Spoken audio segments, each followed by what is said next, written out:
Hi, everybody. Frank Gladstone here from ASIFA-Hollywood. So glad to see all of you out there virtually. Today, we're going to talk to the filmmakers who are responsible for a brand new and really terrific motion picture, animated motion picture, musical, VIVO. So I'd like to get started right away by introducing you to the crew that's going to be talking with us today and answering your questions. The first person I want to talk about is Kirk DeMicco. So Kirk is the director of the show. Hi, Kirk. Hey. We've actually gone back a very long way, actually, since when you and I were both well, I'd been in for a while, but you were just starting. You were responsible, or some of your credits include The Croods, Academy Award nominee, pretty great. But I also know that you, over the years, have adapted work from Roald Dahl and Jack Kirby and Elmore Leonard, of all people, and worked with John Cleese on a couple of projects, which is really pretty terrific. I also know that you're a New Jersey boy initially, but we're not gonna blame you for that. Okay. But you have degrees in political science and economics. I don't know. Maybe if we had more time, we'd talk about how that happened, and then you ended up in animation. But I know you were a journalist for a while, and you were in Italy for a while, and then came back here and began to work for William Morris. And I think around that time is when I probably first met you. So. And you're the director of this show, and you should be really proud of it. We'll talk about more of that in a little while. I don't want to swell your head yet. I also want to introduce you to Lisa Stewart. Lisa's the producer of the show. There she is right there. Hi, Lisa. Hi. And got a lot of credits. Worked at Sony and at DreamWorks. At DreamWorks, worked on Turbo, Madame Madagascar, Monsters and Aliens. And then, but also worked for some time at Sony producing live action shows. Jerry Mcguire in particular. Were you producing on that, or were you just? So it was my first credit as associate producer. Yeah, there you go. And you did other live action shows at Vinyl Films, Almost Famous, Divine Secrets of the Yaya Sisterhood. I Think I Love My Wife, and Herbie Fully Loaded. Right. We all have a Herbie Fully Loaded in our. That's it's a movie.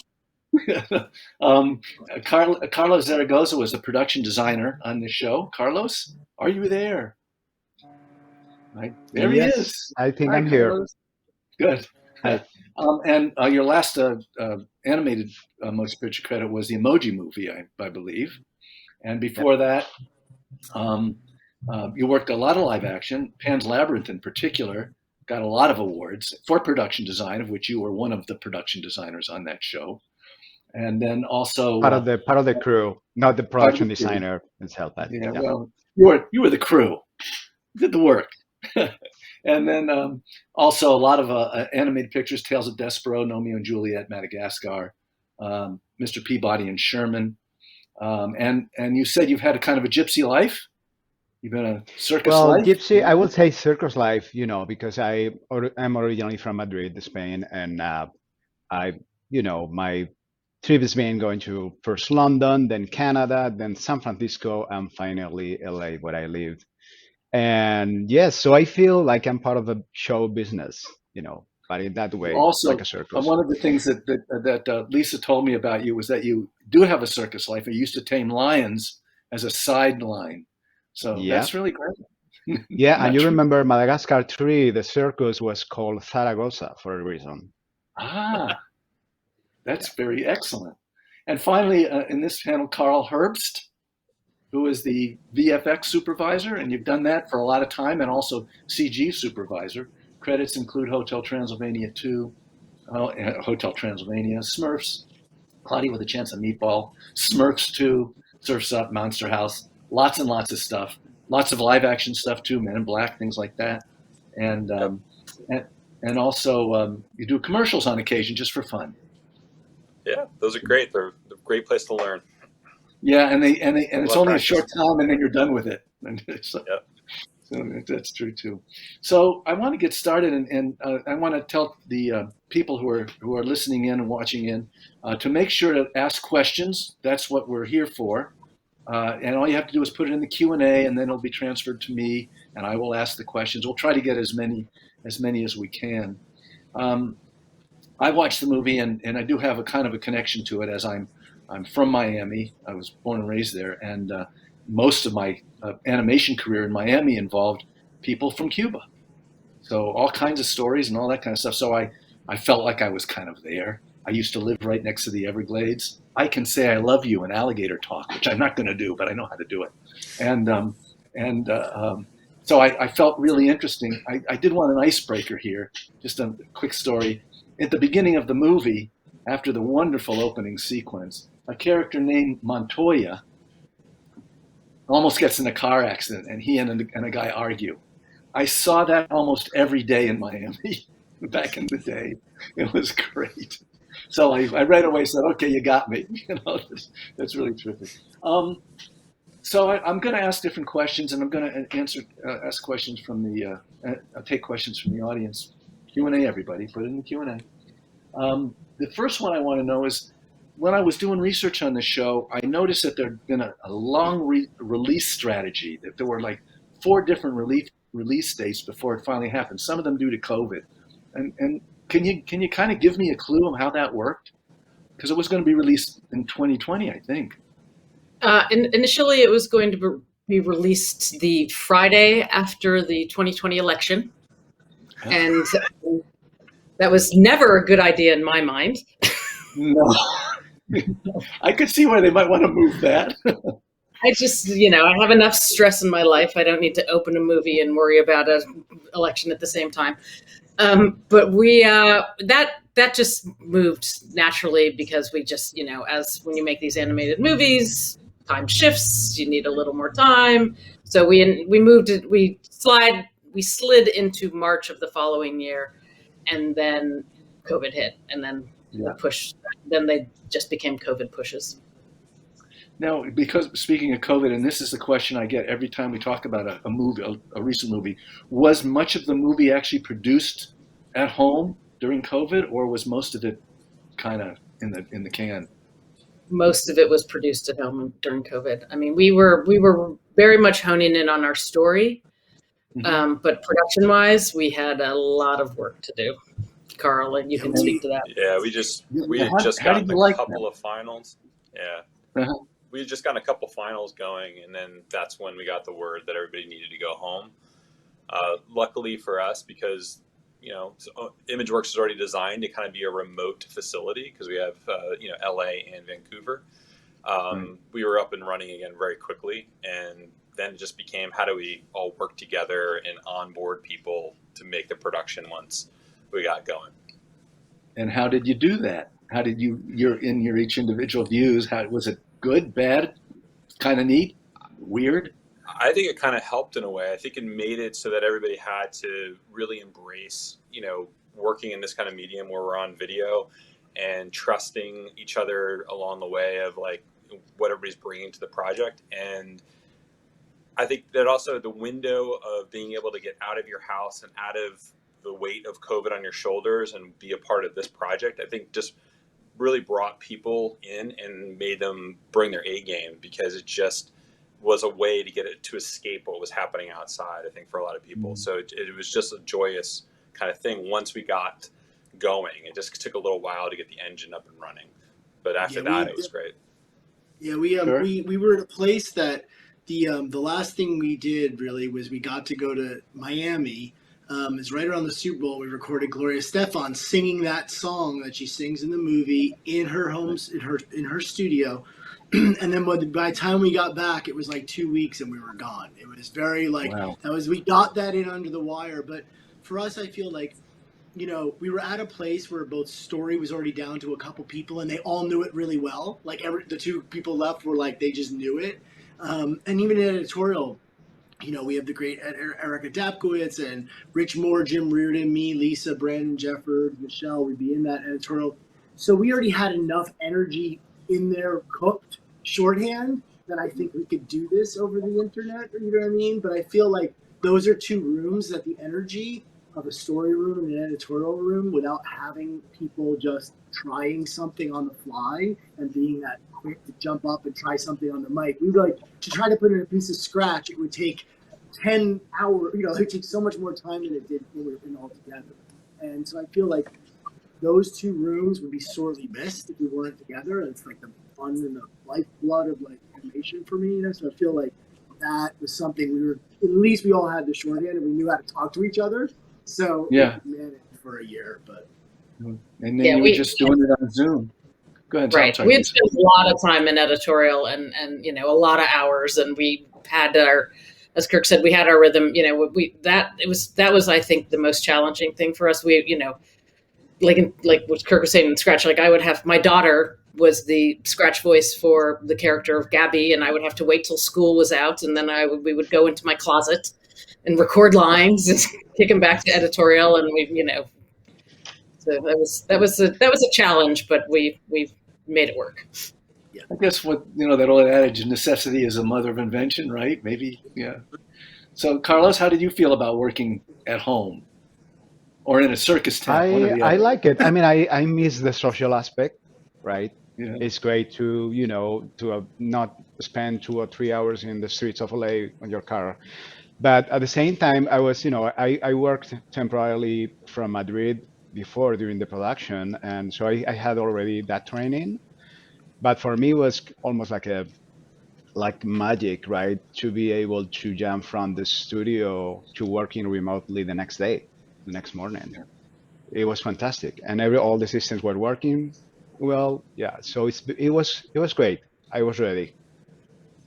I think the whole industry seemed to be ready to do it. And I've heard the same sort of story from other shows and TV shows as well. I'm gonna start with a very famous person now, who was responsible for the music of the show, and ask how did he come in? Was it his idea initially, Lin-Manuel Miranda? Was it his idea, or was it an idea that you brought to him? How did that happen? Well, it started in 2009. A writer named by Peter Barsacchini, who has shared story credit, he had the idea, and it was at DreamWorks Animation, and Lin was doing In the Heights on Broadway, and he wrote 8 songs for the story that Peter was writing, and that story that Peter had concerned an older musician with an animal in Cuba who made a trip to Miami, and so the songs, especially the opening song, the feel of it was there, and that's what Lisa and I first heard when we got to Sony, and that Sony had picked it up. Executive producer Larry Mark was the producer at DreamWorks, and he brought it, and Christine Belson picked it up.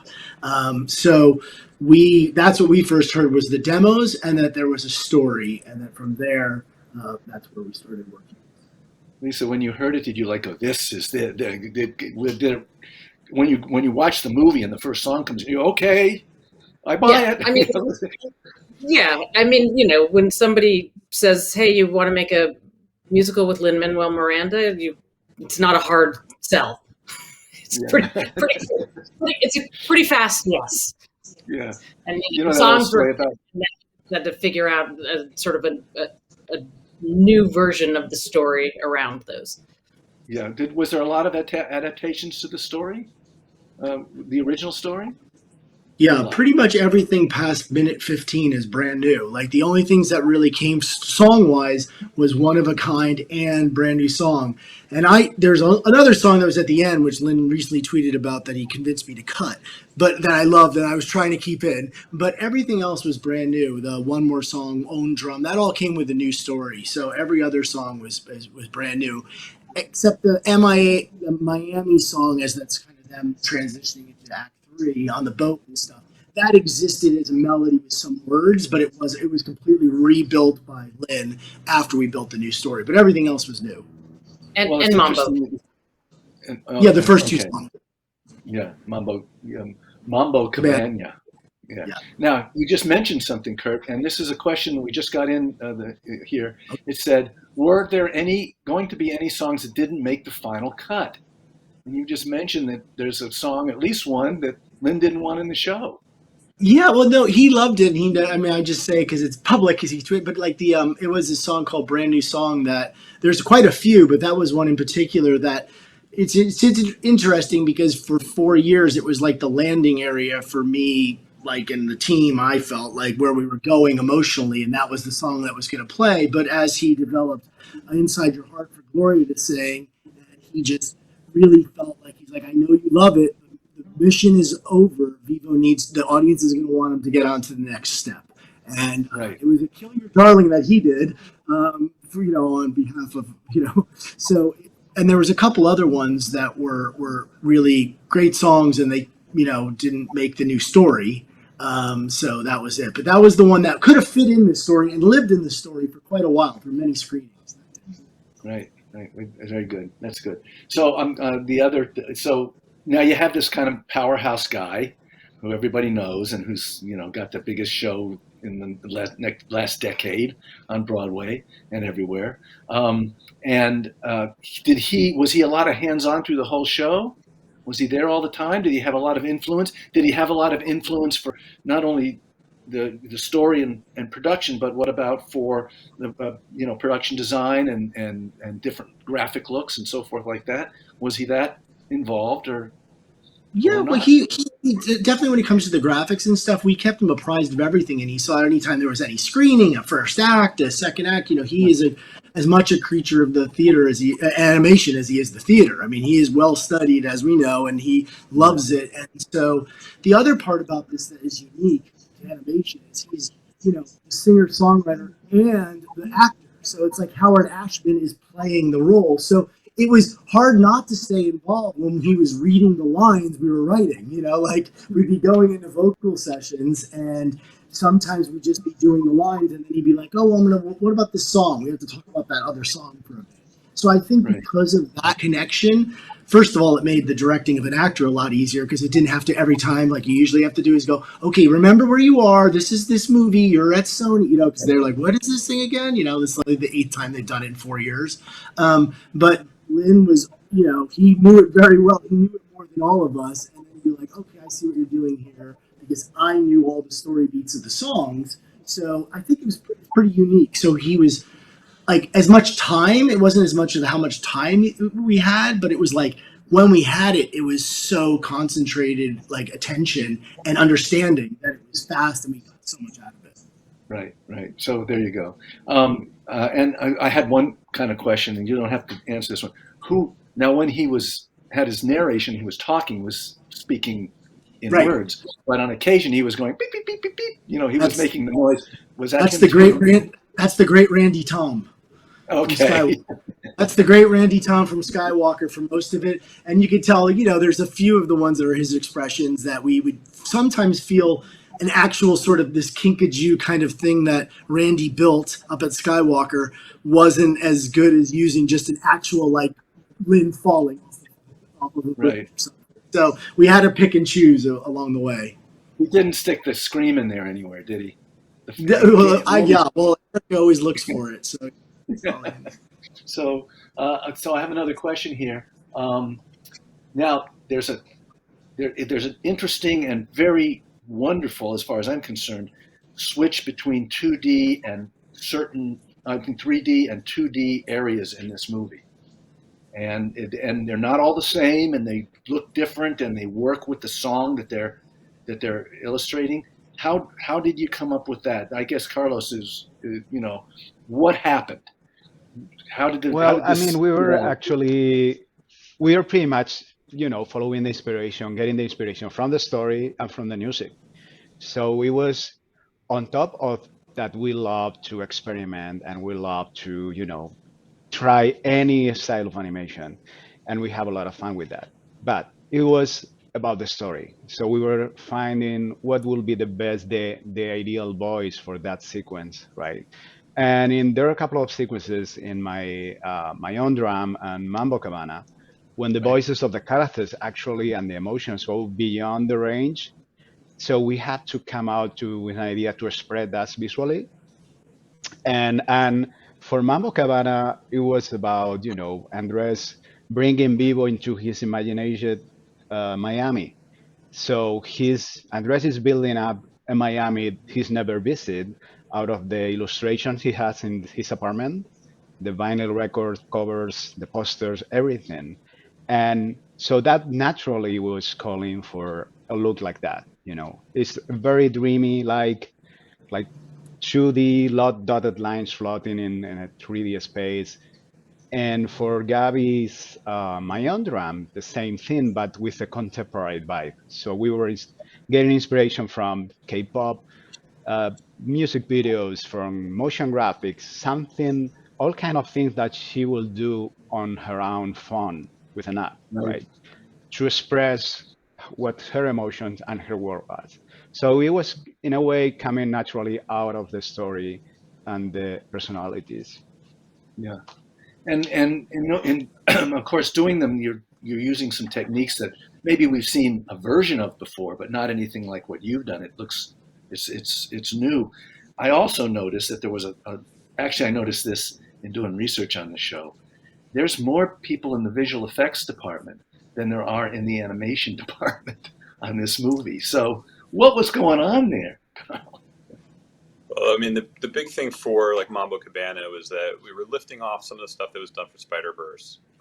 We knew we wanted to stay in 3D, and we wanted to keep the animation in-house. Yeah, the animation team that Kevin oversaw was only about 88 people total at its peak, which is actually kind of small for us. We tend to grow bigger. But a bulk of that work was in those 2D sequences because we would animate it first in 3D.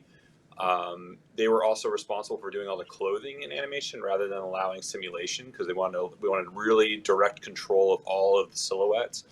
And then once the animation was approved, the line work would go over the top of that.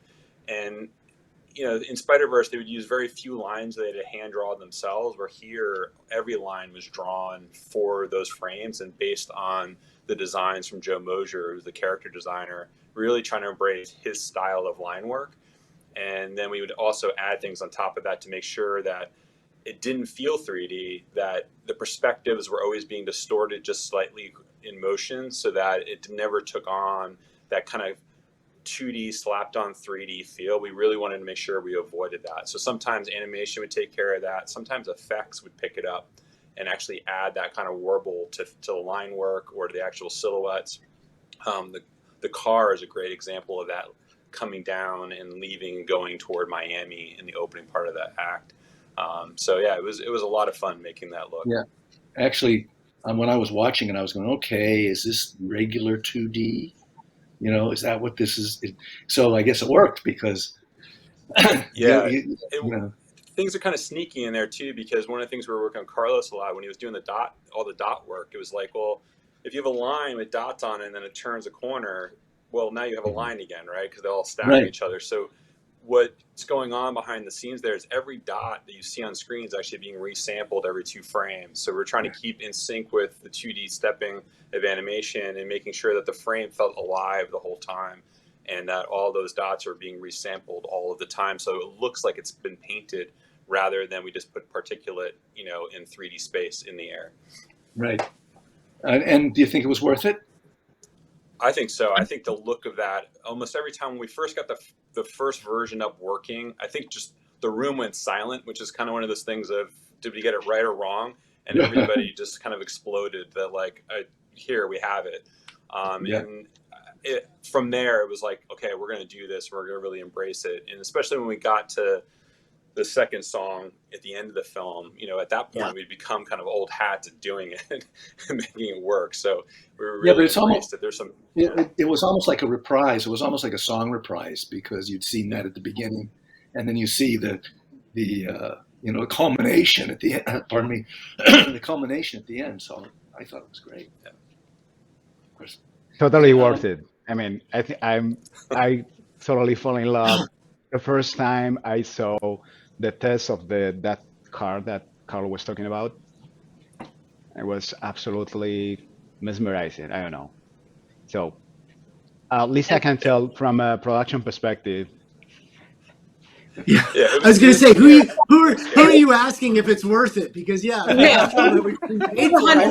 all the lenses here. I want all the lenses. Okay. I got the creative lenses here. Now I got to. I don't understand anything they did. I just know it's beautiful and evocative and incredibly emotional. And you're exactly right about the reprise. I mean, when those characters come on in that final song with Gloria, I think it just, it's the culmination of the journey. It's in the first act, this is what Andreas dreamed of. In the third act, this is the culmination. And I think that's why people cry. Yeah. Mm-hmm. I think the design work in there. You want a producer who doesn't exactly know what you're doing, but loves it. It's good. So that's and, really great. and the work that Andy Harkness did color-wise in those sequences really embraced it. Two of my favorite shots in the film is actually that close-up of Marta Young in the first one. I just think it's beautiful with that. We called it the Christmas tree behind her with the dots, and then the two of them dancing at the end in the moonlight. The freeze there, they're just gorgeous, and the colors work so well.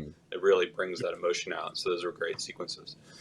And story-wise, this was going to be a musical about musicians and a love of music. It's a love letter to music. And so the idea that we took these, mid-century album covers Jim Flora designed and kind of brought that to life felt very organic and earned, as Carlos was saying, but also as part of this sort of loving embrace of all that music and that time period and that style that Vivo had knowledge of, and he had that all inside, and then he has to go meet this girl who knows nothing of that, and what she knows he has no interest in at the beginning. Yeah, so he really didn't. That was a nice point in the picture. The nice story that when he first meets her, the young girl, he's like, this is a crazy person.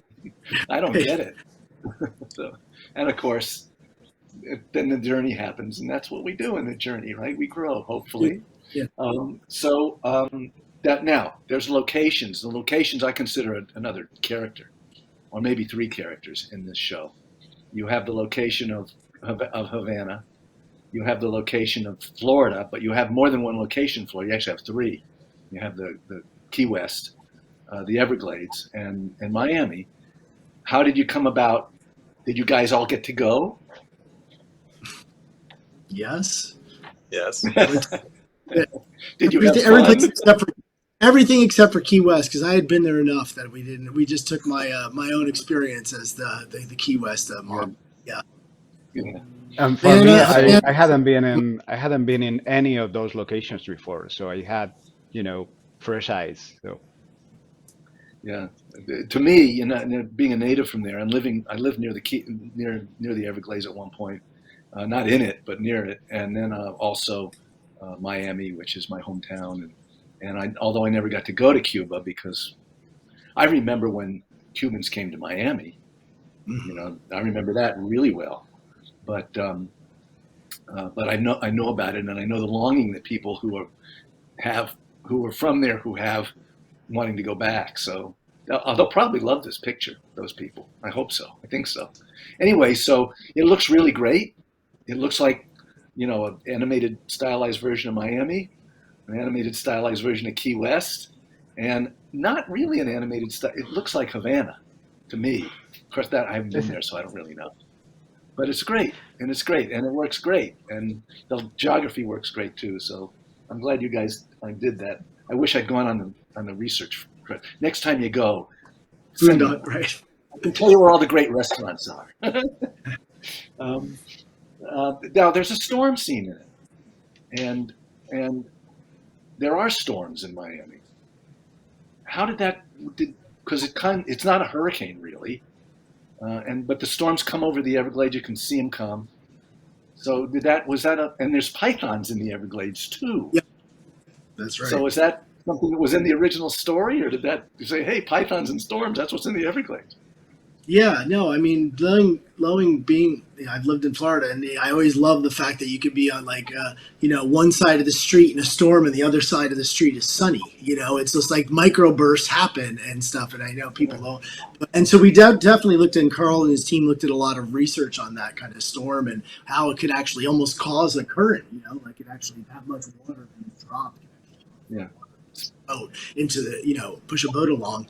And then the python thing, that wasn't in the original, but we, the idea of having this invasive species sort of in the Everglades that was being the town bully, the villain, and that Vivo himself had to be the smallest little guy against the biggest thing in the whole place.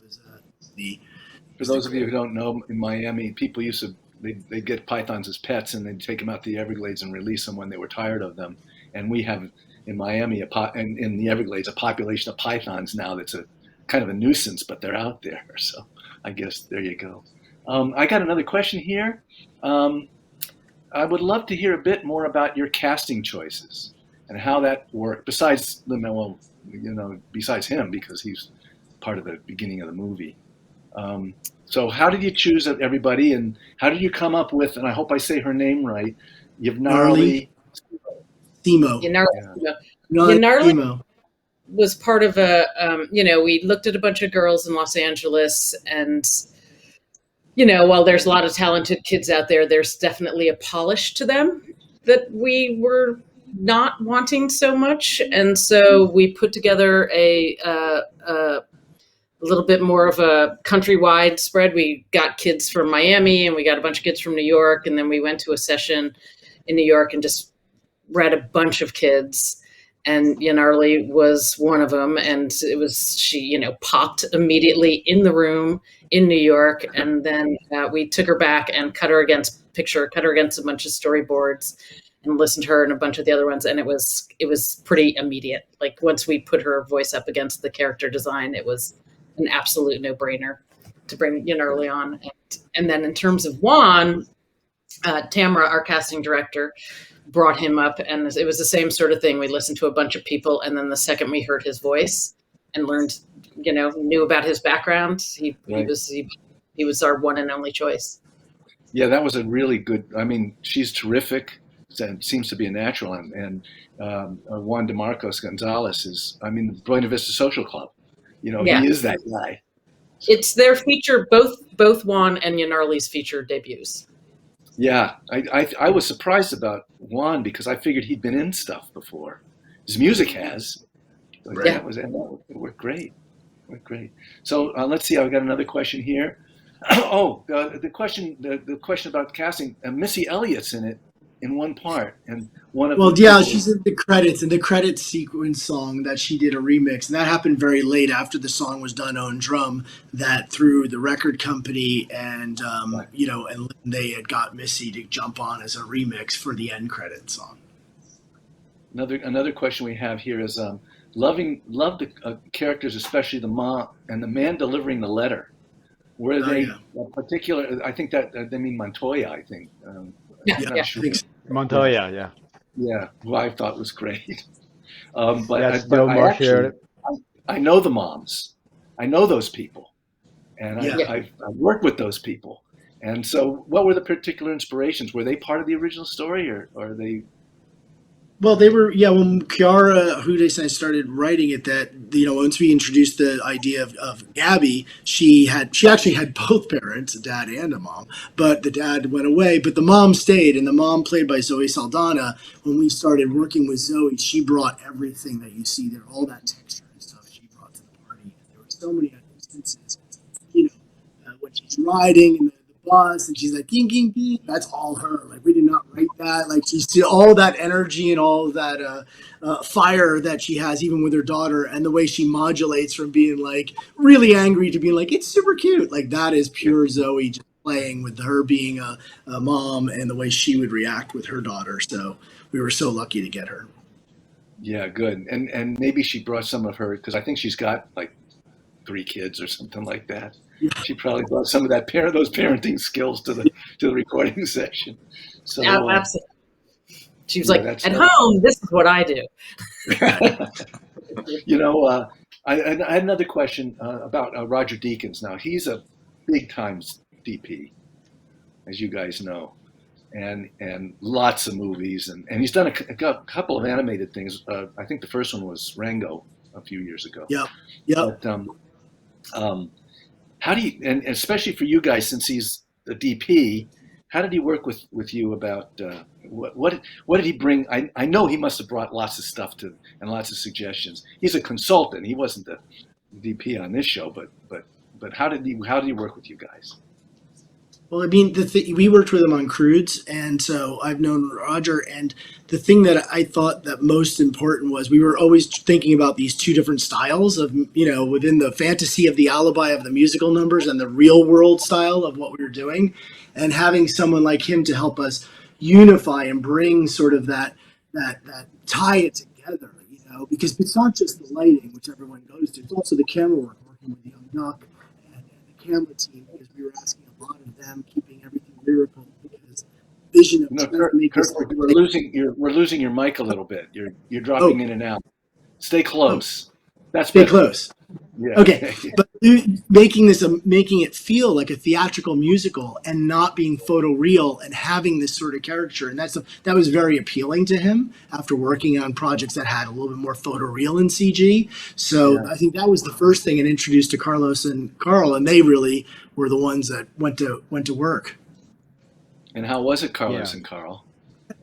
I mean, with me, I mean, we worked together as a small group, so it was the most collaborative relationship ever. He's super humble and very open to anything. Like, we were nicely surprised that he was so fascinated with this project, and so he was both. He's not here, but John Dack, the camera side of cinematography in the movie. He's not dead, by the way. He's not here, but he's still alive. Okay, I just want to say he's not here. Yeah, he's at Nickelodeon. He's at Nickelodeon. We didn't kill him. He's actually very alive. Carlos says he's not here. When Carlos says he's not here, he's no longer with us. Yeah. So he's fantastic, and the good thing is, they worked together before, right? And then with us, with Andy Harkness, who was the lighting art director, the one who orchestrated the whole lighting in the movie, and was his, they have the closer relationship. So we were all together, but for me, it was about coming out with our first ideas, proposition about, color and light early on, and then Andy taking over and working side by side with Roger and Karl. And then the other side, that is Karl and his team. Yeah, I mean, for us, what was really great is, the style of Roger's filmmaking and how he likes to light things, something, I mean, I've always studied it. And so it was just great to meet him in person and get to chat with him and talk about how he does it. And I think what it did for the show, and Andy as well, is that a lot of animated features take on what I call the kind of storybook look, where every pixel is important and everything has to have color and has to have, the contrast is somewhat limited. And that's just not what Roger does. So we kind of gravitated in certain sequences toward that look, in the 80% look of the movie, the more realistic side of it. And it really inspired the lighters to take on, new ways to light that are different than we normally do in the past. And it was just kind of inspirational. And we used him really for input as like these roundtable talks that we would do right after rough layout would finish. And we would have everybody there and talk through, here's Andy's keys, here's the color, here's the story, where do you guys want to go with this? And Roger would pitch his ideas and talk about how he would shoot it. We would pitch our ideas of where we were going, even if we did rough little tests. And then at the end of key lighting, Roger would come in and give us notes on how he thought that was going. And then we would transfer that into final lighting at the end. It was great. It was really collaborative project up and down the chain, which was great. Yeah, it's interesting. I mean, years ago, they never brought in a live action DP to talk about this kind of stuff. But now they oftentimes, and he's done a few now. He's at the Cruise, he did Rango, and I think he might have done more. Oh, How to Train a Dragon. That was the first one. DreamWorks. So I have another question here. It says, talk about the final song, Inside My Heart, that Gloria sings at the end, and how challenging it was to craft that final scene, the culmination of well, it's always hard to craft the end, the culmination, the climax. But anyway, the culmination of the entire journey. I can't imagine the song had to be exactly right as did the presentation of it. Now, you said Gloria sang it early. So. No, it's actually pretty late. We actually lived with that idea with a Juan Luis Guerra song in there for a long time until Lynn wrote it. So a placeholder that kind of held the tone of what we were hoping for. And that's what we did in a lot of places. If we didn't have the song yet, we would put in a placeholder that felt good. And the problem that we always had with that was sort of in the crafting of it was this moment that had to have been something that we had to keep the audience alive for, and the build-up. And really, it was Lynn's note. He had this great note at one point after watching a screening of saying, "I really think you should keep Marta on the stage." We lost you again for a minute. We lost you. Oh, I was saying that Lynn had the note to keep Marta on the stage in the second act, and we cut back to her And that really helped tension building up to that, was a note that he had given, so that we really felt that she was there and longing and waiting for Andres to show up. All those years. Well, all those movie years anyway. Yeah, movie years. Yeah. And I think that was her first. I don't think she's ever been in another feature as an actress or voice actress at all. So I don't think. I mean, she's been in some TV shows. Sure, she's been in movies before. I have to check about the animation. I don't think so. Yeah, I can't, but we have a couple more questions, and we're going to have to wrap up pretty soon. But one was a question about editing. Was there a lot? I mean, I know the editor has got a big credit on the picture. So, what fell to him to do? There was a question about that. Erica Deakins. Yeah. Her. There was no editing. It was perfect right from the beginning. We just good. That's what I would say. Oh, that's Lisa could talk about that. I mean, it's an enormous job. Doing a musical is, making animated movies is challenging. Making animated musicals is more challenging. Fortunately, Erica is a talented musician in her own right, and so she did an incredible job of putting together comp music. Sorry about my dog. That's okay. We love that part. Putting together comp music, temp music that really worked, figuring out how to work with Lynn's demos in a way that, somebody that didn't have that musical background probably wouldn't have had. I mean, she, that whole editorial team was amazing and was a yeoman-like effort. And there's a lot of transitions in this film too, and the way that got worked through editorial and design, and then to us, it was it again all comes out of the pace of editorial and how to hand it downstream to everyone else. So it's great. That's great. It's great. I usually ask. I've had one other question and then one following that. What was for each of you the scene that you thought either was your favorite thing, you just hit it right on the nail, or the most challenging?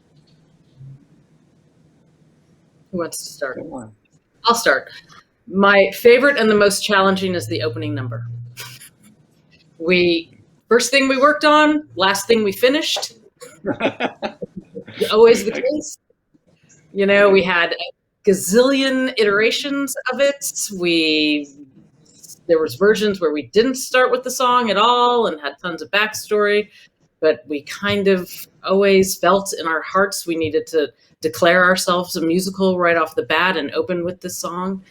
And I just, we had a choreographer. There's so much that went into this, creation of the opening number. That was such a good decision. It's great. Yeah. When I was watching it before this, I turned to my wife and I said, "Strong opening," and she said, "Sure is." So there you go. How about Carlos? How about you? What was the one you loved, or the one you thought, "Wow, I'm glad we got through that one"? Well, I love anything that is, was a little bit more experimental, definitely, right? And the same thing. I love Mambo Cabana, my own drum, and the best thing is I have, as the rest of the team know, the key is to have the best collaborators.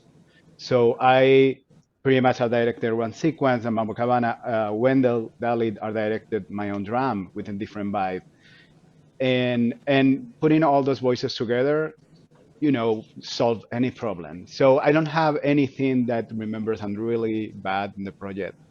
It was a pleasure to play with this. Karl, how about you? Well, I'm going to say all of it was hard. I remember the pitch I got from Carlos and Kirk early on this, and just was walked out kind of sweating of how many looks we had to do and how we were going to pull that all off. But my favorite sequence is probably the opening number as well. And from the fact that we were able to pull it off, because it really did come late.